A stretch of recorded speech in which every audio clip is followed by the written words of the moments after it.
StudyIQ IAS, अब तैयारी हुई affordable. Hello dear students and welcome back to this session of World History in the MRP program. Please bear with me, my throat is really bad today since last 2 days, and that is why my voice might sound a little hoarse, but can't help it. Let's start our discussion. Today in this session we are going to see the interwar period between 1919 to 1939, and in this period we are going to see the rise of two virulent ideologies, Fascism and Nazism, led respectively by Mussolini and Hitler. So this is going to be our focus for today. First, let us discuss the idea of fascism in Italy. The background of Italy at the end of World War I is significant. Italy had been united. Just a second. Unification of Italy was completed in 1870 along with Germany. And after unification of Italy, it was hoped that Italy will progress and match steps with other European powers. But somehow, Italy had not been able to achieve the same level of success as, say, Germany had, or for that matter, other West European countries were doing. There were many internal causes to it that is not significant from our perspective, but the fact of the matter remains that Italy was feeling some disappointment that it was not able to achieve the goals that it had set for itself. World War I, Italy originally was the friend of Germany, but since Germany was Austria's friend and Italy and Austria had some issues over Italian-speaking areas, Italy had left that friendship and instead joined the triple entity of Britain, France and Russia. It fought against Germany in that war basically. And at the end of the war, it had hoped that it will be rewarded sufficiently. But that did not turn out to be true. Italy felt disappointment because at Paris Peace Conference, it could not get what it had asked for. It was suffering from economic as well as financial hardships because of the war. Yes, it was on the victorious side, but then war is an expensive business. And even after winning or on being on the winning side, Italy was going through a lot of financial and economic crisis.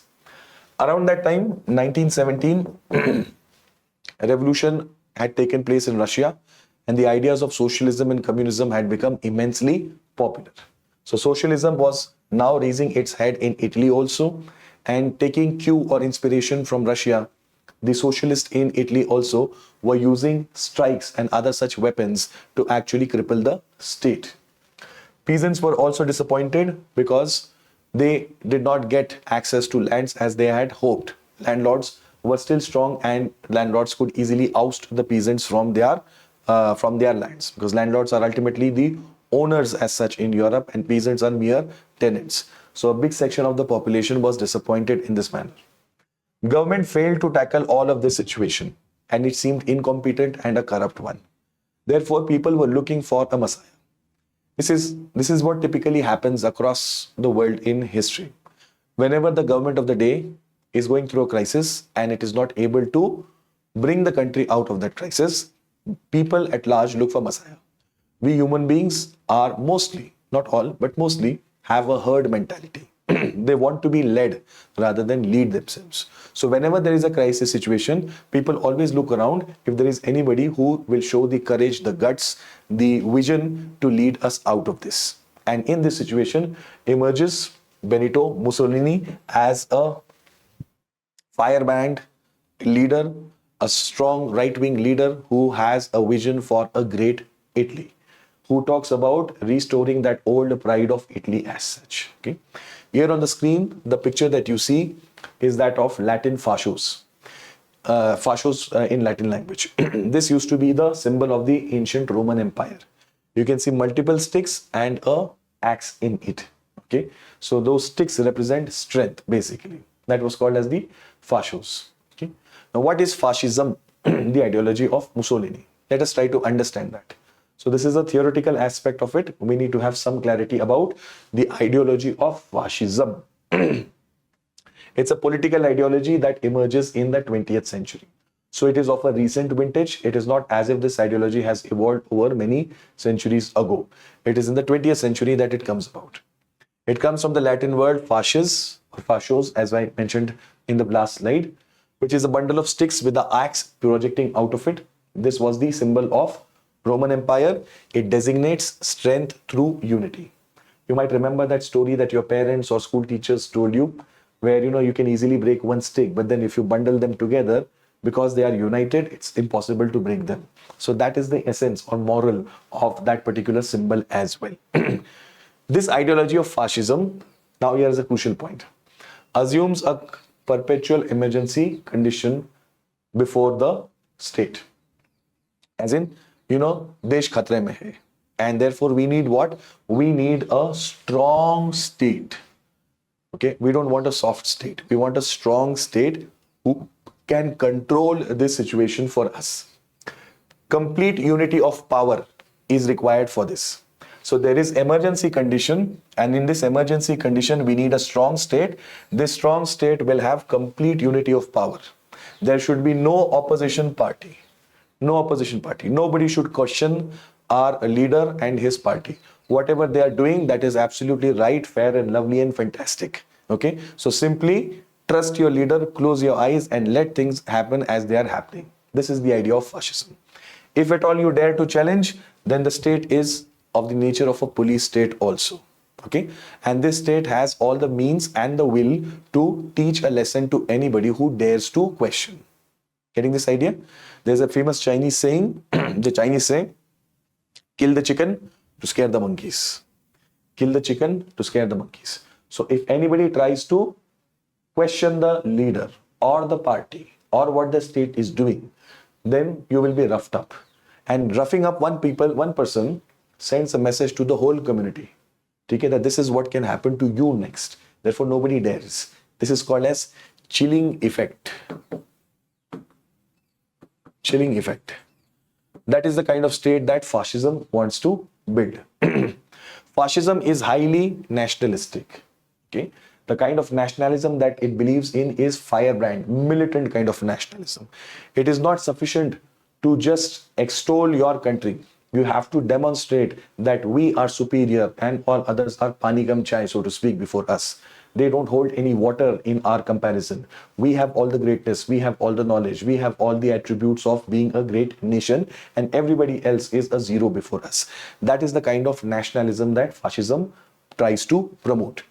It identifies itself with the need of state. State is what is more important. Okay? Individual is not important. Individual has to individual's needs have to be subsided to the needs of the state. Individual is to be subordinate to the state. The state is led by a strong leader. He is a big, bold man, okay, who can actually carve a niche for the state on the international platform. So a strong leader is essential in fascist state. Okay? Fascism promotes a kind of national racism. What is racism? Racism is gradation of human beings based on the kind of lineage they have. So not everybody is equal. Everybody has a particular position. There is a gradation. That is called as racism. Fascism promotes national racism, as in nations are one race and they are graded. Okay? So fascist nation will always blow its trumpet about its superiority in that racist gradation. Media in such a state is not independent because the leader and the state, they don't like questions. So you cannot ask questions. And even if you ask questions, those questions have to be very, very generic and simple type of questions. Most of those questions have to be indirectly praising the leader and the state. That is the kind of media that it creates. It has a military or paramilitary structure within the government. And this kind of structure, actually is present to discipline anybody who will have the audacity to challenge the state or the leader despite all of these steps and measures. If still somebody shows the spine, then this paramilitary structure can be used to rough up that person. Again, so that a chilling effect can be created. People should be silenced. Okay. So first we saw the background of Italy. Then we saw the ideology of fascism. Now what are we going to see? Now we are going to see who are the fascists in the first place. Let us see that. Fascists, or believers of this ideology of fascism, were a group of volunteers led by the charismatic Benito Mussolini. Mussolini was formerly a journalist and socialist, and later he turns away from socialism and in fact becomes very staunchly anti-socialism and communism. So his group of volunteers, his followership, they are called as the fascists. These fascists were drilled into paramilitary style companies. Okay, on their own, they developed their own ways of drilling on army style companies. So they had their own march past, they had their own commands, they had their uniform. Even way before coming to power, Mussolini and his fascists were doing all this sort of business. They exalted the Italian nationalism, that we Italians are the greatest. We are ultimately the, you can say, heritage holders of the great Roman Empire. Our forefathers had actually ruled over almost all of Europe, a great part of Asia Minor, Levant, and Northern Africa. So we are inheritors of that great legacy. We are not the ordinary. This is their idea. They hate communism. Now, why do they hate communism? It is logical, guys. Communism at the core, communism is an internationalist kind of an ideology. Okay, whereas fascism is a national racism based ideology. So internationalism and national racism cannot ever go together. Communism believes in collective ownership and fascism believes in private ownership. It promotes private enterprise. So these are like those, you've heard that Hindi saying, एक मयान में दो तलवारें नहीं रह सकती. So their relationship is like that. Communism and fascism cannot ever go together. They promote authoritarian type of government. As soon as he'll come to power, he will try to promote authoritarian government. And internationally, they want to project how great the Italians are. Back in that day and age, amongst the European people, greatness of a country was measured on the basis of the territory that it possessed, the colonies that it had. And therefore, Italians also venture out into Africa and other parts to acquire territories so that they can claim that exalted status that they want for their nation. They used all forms of propaganda. This is very typical of fascists. Okay, they create a web of lies. Okay, they deceive people. People are made to believe into their greatness. Hitler was also no different. Even when the Russian army was closing up on Berlin, his minister Goebbels on radio was announcing that German army is defeating the Russians, they're pushing them back, so on and so forth. So all sort of lies are created to create a halo around the leader, around the state that it has built. In 1922, Mussolini came to power. Italy's situation had become so desperate that the king of Italy, there was a king, constitutional monarchy, the king of Italy realized that if Mussolini is not given power, he's in any way going to take it. Okay, so he tried to make a virtue out of that vice and asked Mussolini to come and take over power so that at least it does not look embarrassing that he had taken it forcefully. So in a coup in 1922, you can say Mussolini comes to power. Goal of Mussolini is to build that ancient glory of the Roman Empire, to take Italy to that status of greatness. Okay. Broadly speaking, fascists have three goals. Exalt the state. State is always big. Second, protect private property. And that's why it is against communism. Both cannot see eye to eye. And thirdly, an aggressive foreign policy to ensure Italy gets the position that it deserves. These are the broad policy agendas of Italy. For this, naturally, force will be required. And therefore, Italians and all types of fascists, they invest very massively on the army. In these fascist kind of states, you will see that there is a lot of emphasis on the importance of army. The uniform, the service, all of that is extolled to such an extent that army becomes a very powerful institution in itself. But ultimately, the power is concentrated in the top rank, the top leader. In this case, Mussolini. And in case of Nazism, it will be Hitler. Nazism, you can say, is a sister ideology of fascism. There are just small differences. In both the ideologies, the power is concentrated in the hands of the leader. And typically such fellows, they are all narcissistic. I hope you know the meaning of the word narcissism. Okay, it is self-love. All these fascist leaders are in love of themselves. Okay, it's not as if they are acting. They really believe that they are the best. They are the greatest. Okay, this is Mussolini, who takes for himself the title of the leader. Same thing Hitler did. He took the title of Führer. These kind of titles, they arrogate to themselves. Okay, this is very common. Now, some achievements of Mussolini. So Mussolini, there's a saying in English, give the devil his due.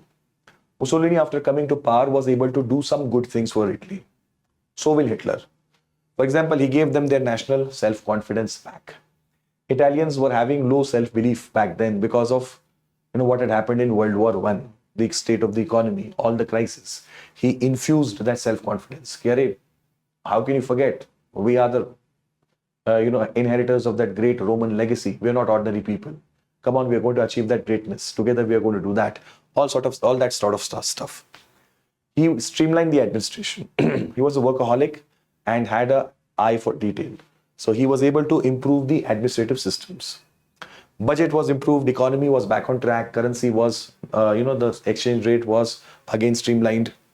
Conflict in the country, capitalist and labor, that was also settled. To his credit, he was able to minimize the differences between the two and have a happy sort of a balance. Educational reforms were focused upon. All dictators do this, guys. Dictators want people to think the way they think. And therefore, Napoleon did that, Hitler did it, Mussolini did it. They try to design syllabus in such a manner that people will look at everything from their chashma. That is the ruler's glasses. Shipping and tourism industry, since these are Italy, because of its location on the Mediterranean, is a very important, strategic location for shipping related things. So shipping and tourism, Italy with its old heritage and beautiful, places, is very famous for tourism also. So these type of industries were promoted. Reconciliation with the Pope, Lateral Treaty of 1929. Now, Pope had been unhappy with Italy, this new nation that was born in 1870, because this new nation had consumed the papal state of Rome. And the Pope was left with just a mere possession of the Vatican City. He signed a treaty with the Pope and gave recognition to the Vatican City as a sovereign entity. Okay, so it's just about 4 odd square kilometers of territory, which is considered as a independent sovereign territory in itself, and this was recognized by Italy under Mussolini. So that's why Pope was also now happy, and therefore Catholics were happy. So in this manner, Mussolini was able to do some positive things for his country. Now let us see fascist foreign policy. What was his goal? Goal: enhance the prestige of Italy. Bring back that old glory of ancient Rome. They want to bring back that old glory. For this, what are we going to do? We are going to wage wars, take territories of others, and increase our colonial possession. Because this is how the world recognizes strong powers. If this is the yardstick, then we are going to achieve that. He converted Tunisia and Corsica from these were basically originally French territories, and therefore these were originally under France, and therefore this brought him in conflict with France. Then he turned towards east and came into conflict with Yugoslavia, this newly created country after World War I, larger Slav state, Yugoslavia. Defying the League of Nations, he conquered Ethiopia also. African territory, Ethiopia, earlier called as Abyssinia. This used to be part of Roman Empire also. And in 1890s, these humble Ethiopians had defeated the Italian army. Therefore, he wanted to take that revenge also. Ethiopia was captured in 1936. He conquered Albania in the east in 1939. And soon, he found his soulmate, Hitler, who was also of the same rabid kind of an ideology. And chor mausere bhai, as they say in Hindi. So dictator are also mausere bhais only. They both found each other to be very compatible, and they came together and created an axis in which Japan will also join, and this fellow will enter into the war when Hitler starts it. So this is the fascist foreign policy of Mussolini. I hope you were able to understand thus far, guys. Now, after this, we are going to see the rise of Hitler in Germany. We saw the rise of fascism and Mussolini. Now we are seeing the rise of Hitler in Germany. So let's get started. After World War I, we see that a new government is inaugurated in Germany. Kaiser William the ruler, he abandoned his throne, Taj part, everything, and he ran away to England, leaving his country to its fate. After that, a constituent assembly was called in Germany by secret vote. And this constituent assembly met at a place called as Weimar and drafted a new constitution called as the Weimar Constitution. Based on this constitution, a new state was created, which was called as the Weimar Republic, because it was based on Weimar Constitution. This new republic had to sign that infamous Treaty of Versailles.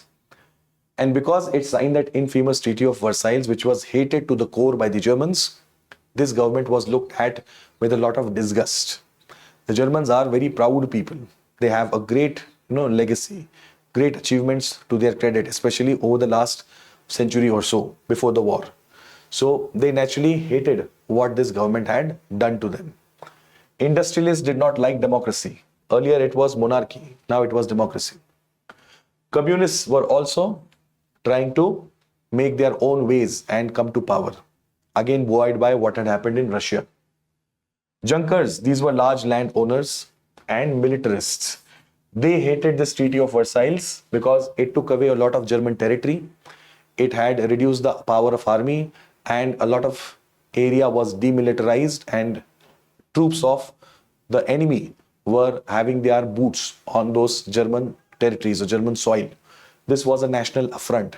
So Junkers and militarists particularly were angry. In this context, we see multiple coups take place inside of Germany.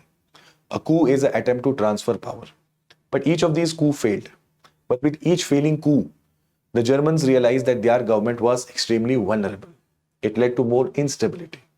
It had to pay a huge war indemnity. I told you in my earlier lecture, 6,600 million pounds Germany owed to the victors. When Germany failed to pay these, France occupied its Ruhr region, which was rich in coal and iron. So just imagine the insult that the Germans would have felt, that first of all, such a partial treaty was forced upon them, forced down their throats, and then such a huge indemnity they had to pay. And on top of that, Ruhr, which was the most prosperous region because of natural resources, was also taken away from Germany by France. So this is what is happening in Germany before Hitler rises to power. Around this time in 1925, Germany signed the Locarno Pact with France. As per this Locarno Pact, Germany agreed to finalize the frontier with France. Now, just like, to give you a parable so that you understand, we have disputes with China over our borders.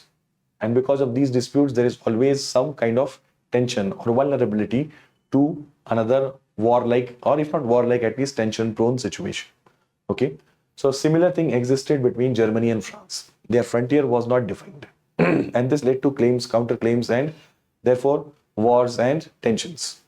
So now that Germany was suppressed, France took this opportunity and told Germany, let's see, whatever frontier I feel is right, you come to terms with that. Okay?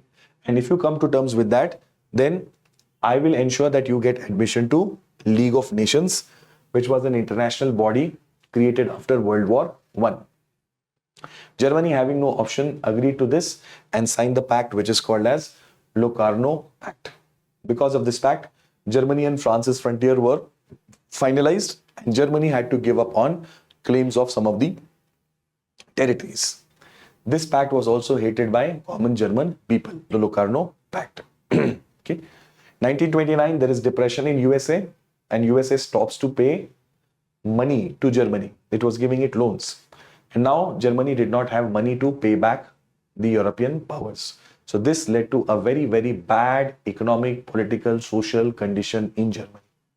Around this time, we will see the rise of, we'll see the rise of Hitler in Germany. Hitler was a member of the Nazi Party, National Socialist Party. In no way am I related to this. Just in case you're wondering, my surname sounds similar. Okay, just kidding. It was created in 1919 after World War I. And Hitler was its member. Hitler was a German from Austria, actually. From Austria. He was born in Vienna. But he was a proud German. He believed in that racial concept of superiority of the Nordic race, Nordic Aryan race. He was a soldier. Please just excuse me.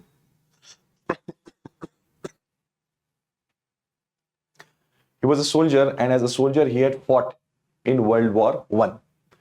And when Kaiser William had capitulated, Hitler had become deeply angry and frustrated because he felt that how could we, the most refined of races, the most advanced of races, be defeated by these powers?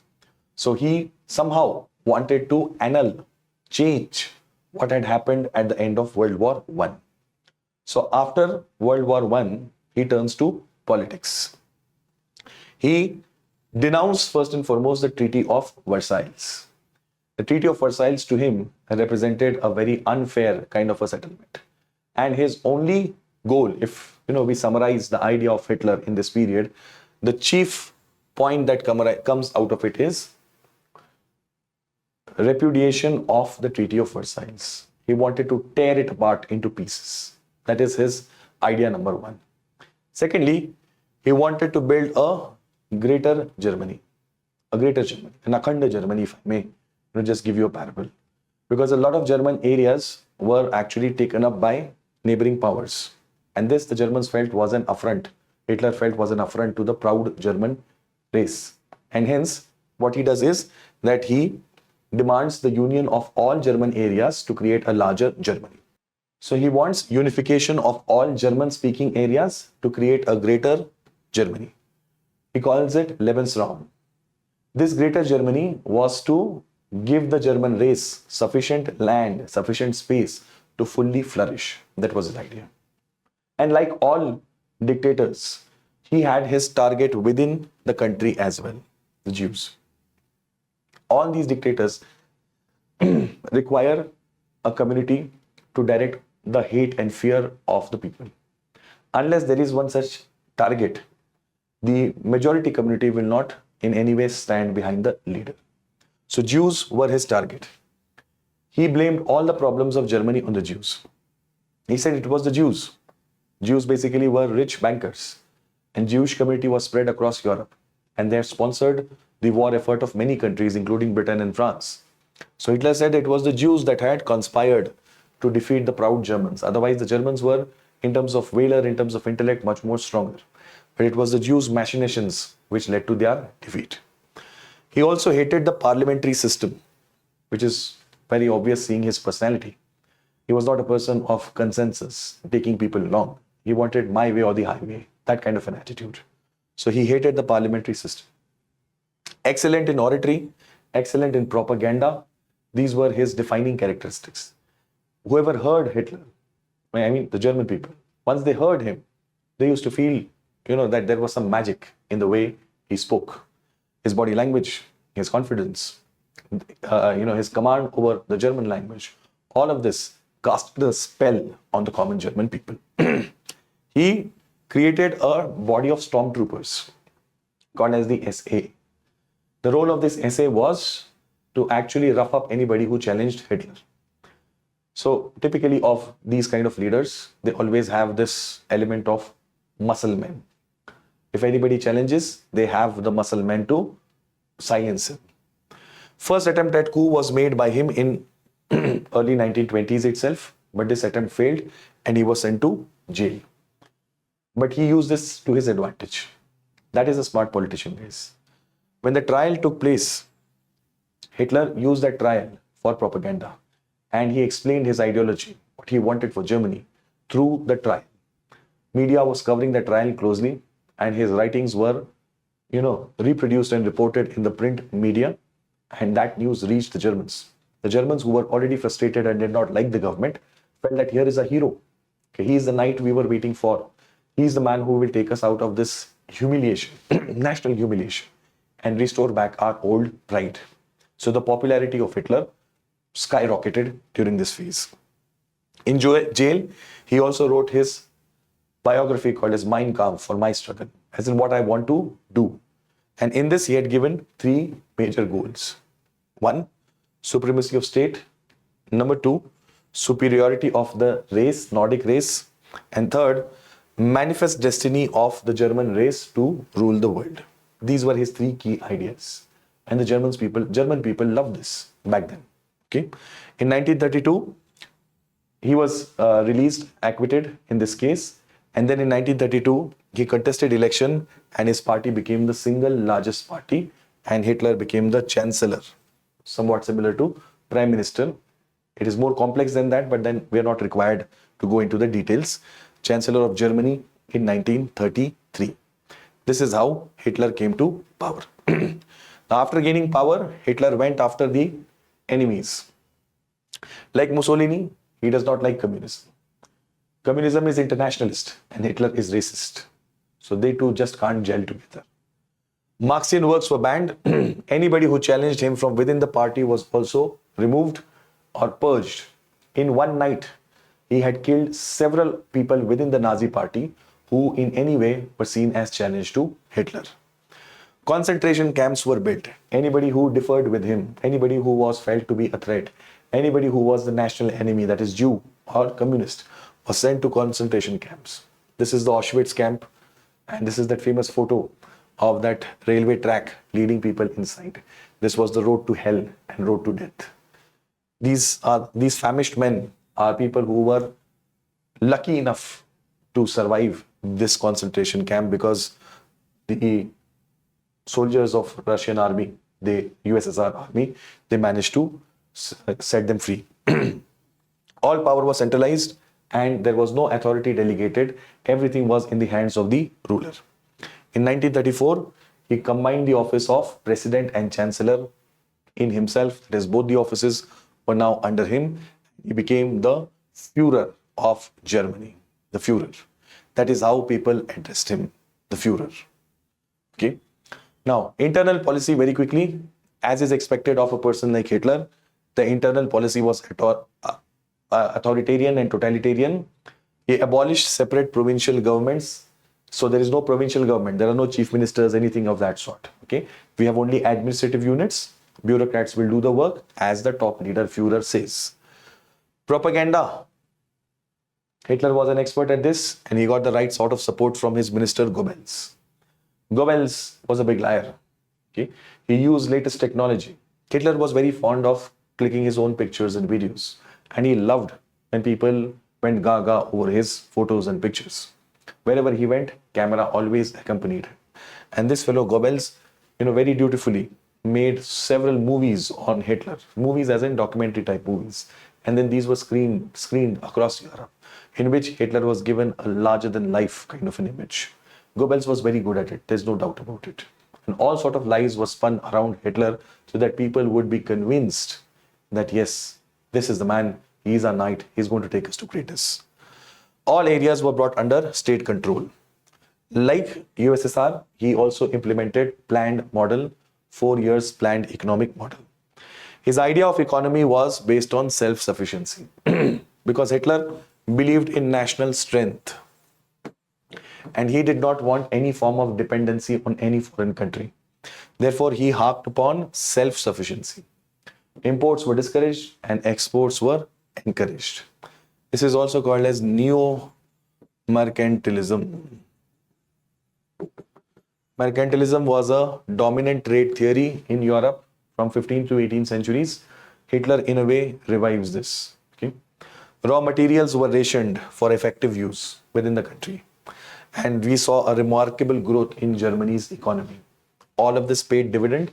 And like Italy, Germany was also seeing economic progress. Now, having seen his internal policy, let us now see his foreign policy also. The main goal of Hitler's foreign policy is, of course, annulling the Treaty of Versailles. He hates this treaty and wants to tear it apart at the earliest. He wants to recover the lost glory of Germany and build the Third Reich. The Third Reich was, the Third Reich means empire. The First Reich was the Holy Roman Empire. The second one was that which was built during the Kaiser William times. And the third one was what Hitler was about to achieve. This Third Reich would include all German-speaking areas in a territory which is called as Greater Germany. Okay. In German language, they call it something like Lebensraum, which meant greater living space for the German people. This would require merger from areas of Austria, Poland, and Czechoslovakia also. Czechoslovakia was born after World War I. Poland was created by taking away a lot of German areas. And Austria was in first place after World War I, a small German-speaking state. So he wanted merger of all of these. Okay, there is a clear element of radical nationalism in his foreign policy, where he wants to extol and glorify his race, the German race, over all others. With this type of an idea, Hitler will go about doing his stuff internationally. Now let us see some developments that will take Germany and the rest of Europe and the whole world towards World War II. What does Hitler do? As soon as he comes to power, he slowly starts to rearm himself. Germany was imposed, on Germany there were many conditions to not, arm itself. But here Hitler starts to rearm as soon as he comes to power. He calls for a conference called as Disarmament Conference. Under League of Nations, it was Hitler who was asking that we must do something about this disarmament thing. At the end of World War I, Germany was emasculated by disarming. And at that time, other European powers, Britain and France, they had said that we will also do. But now we start with Germany first. But then Britain and France were not disarming, whereas Germany had been forcefully disarmed. So Hitler said that come together and give us a promise as to how and when you are going to complete this task of disarmament. This entire conference failed because Britain and France did not have any intention to disarm.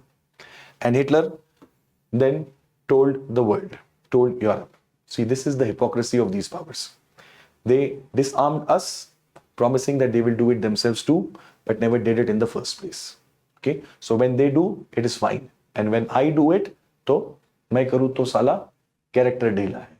This is the kind of attitude or hypocrisy that these powers have. I'm not going to tolerate that. So he starts to openly rearm Germany. He took back the Saar region, which was German originally, given to France for 15 years. As soon as 15 years were over, he takes back Saar region, which is rich in natural resources. Ideally, there was to be a plebiscite in Saar, as per the Treaty of Versailles. Hitler said there's no need for plebiscite because I'm saying Saar is German and therefore it has to be given back to Germany. He denounced the Locarno Pact, which had settled the border frontier and occupied the area of Rhine, which was demilitarized. Hitler said this is our territory and we are going to take it back. So he sends his army and posts them over there. He starts conscription again. Conscription is, where military age group youth, they have to serve terms in the army compulsorily. 3 to 5 years sort of terms are generally there. Today, Israel and South Korea, this kind of a system. Soon he left the League of Nations. Okay, he was not concerned about what the League was doing because in any case it was Britain and France ka show. Germany was not even a sidekick over there. So he said, why should I be a member here? He left League of Nations. Italy and Japan parallelly were charting a similar kind of a story. Italy, we have already seen, Japan was rising as an imperialist power in Asia. It was an industrial and imperial power. So all of these three felt that, mile sur mera tumhara. Then we have very similar ideas. So why don't we come together and all three come together and create the Berlin, Rome, Tokyo axis. All right. And together these three fellows are going to push the world into World War II. So now guys, we are going to see how the world will go towards World War II, some crucial developments over there. First and foremost, we must know about the Spanish Civil War in the late 1930s. Spain was ruled by a fascist by the name General Franco. And Franco was being challenged by communists in his country. Communist powers. So Hitler and Mussolini felt the obligation to help out a fellow fascist leader, and they interfered in the Spanish Civil War against the communists. In 1936, these powers come together and sign first an anti-Comintern pact with Japan, and together they create the Berlin-Rome-Tokyo axis in 1937. All of them are, imperialist, racist.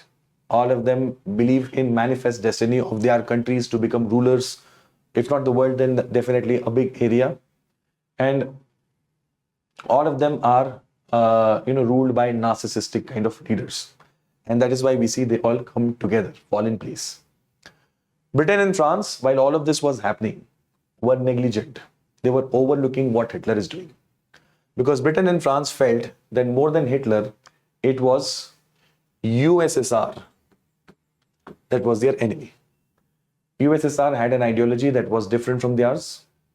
Lenin and Stalin had challenged the Western world, and therefore they felt that Hitler is actually an asset for them.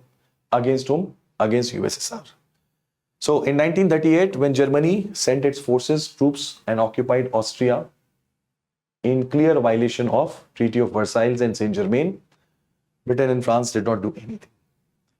Then he demanded from Czechoslovakia an area which was called as Sudetenland.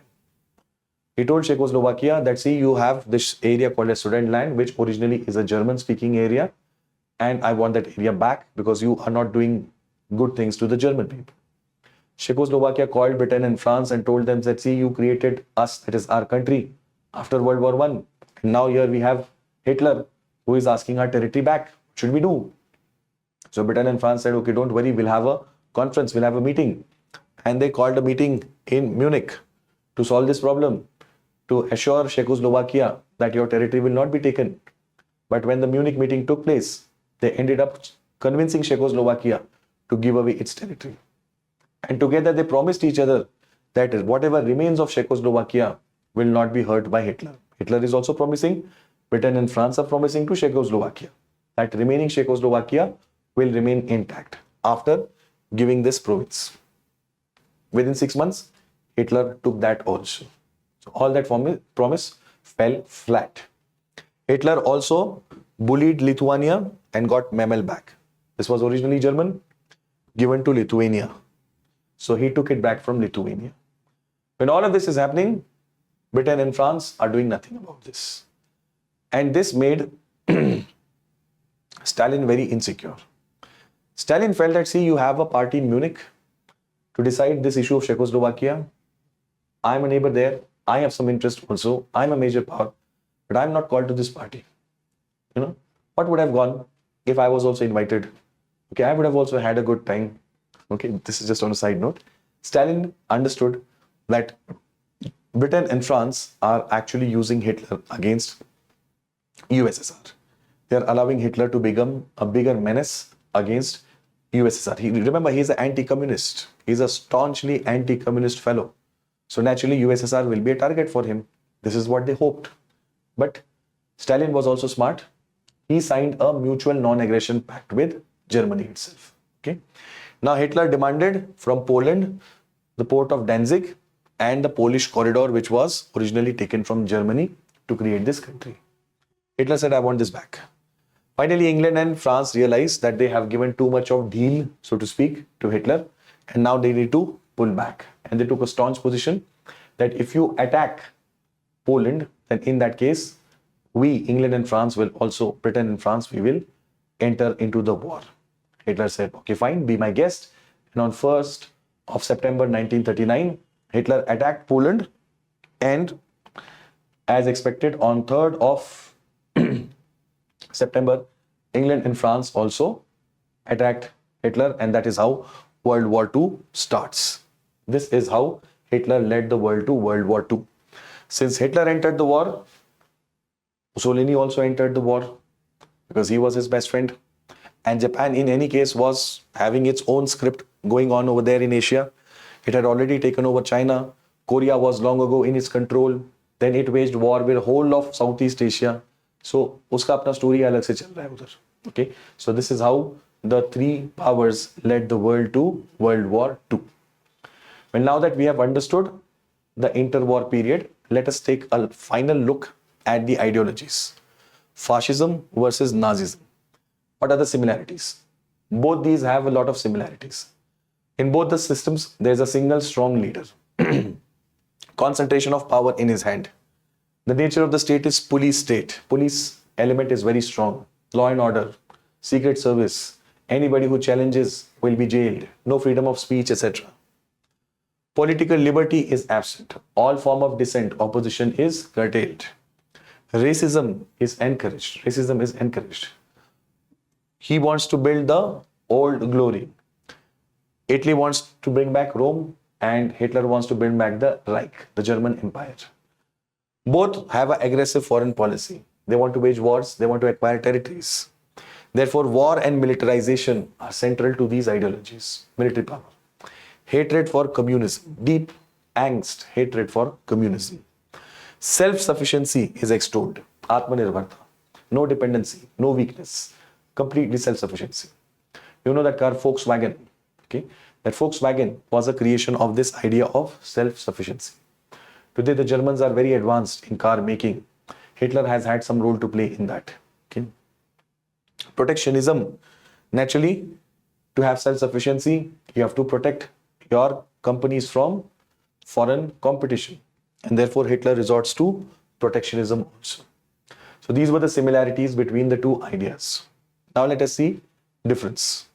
There are few differences. Fascism is more paternalistic. Okay? It is more patriarchal. That is the right word. Whereas Nazism does not see that sort of a gender bias. You'll see in the Nazi party, women were involved. Multiple levels. Hitler had a love interest. He was surrounded by women very often. I mean, not just in a negative sense, I'm saying that he did not have those sort of, differences about women as fascism had, Mussolini had.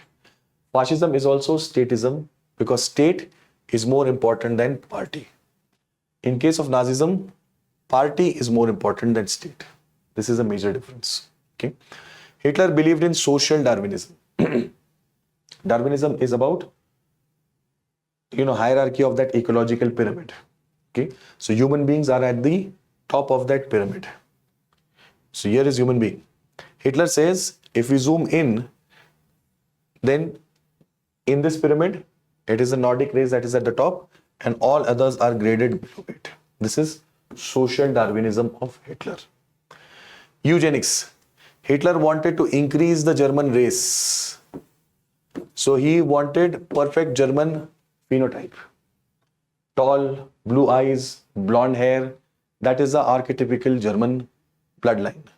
So he wanted multiplication of these type of Germans. So he actually implemented a program of breeding such German boys and girls who had these perfect characteristics so that they would have more babies, perfect German style babies, and their population will increase. He believes in racial hierarchy is understood. Anti-Semitism, this is another name for hatred for the Jews. Anti-Semitism. Fascism does not have this anti-Semitism, but Nazism has it. Okay.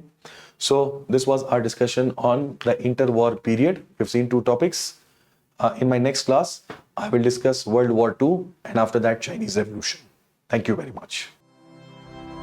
StudyIQ IAS. अब तैयारी हुई affordable.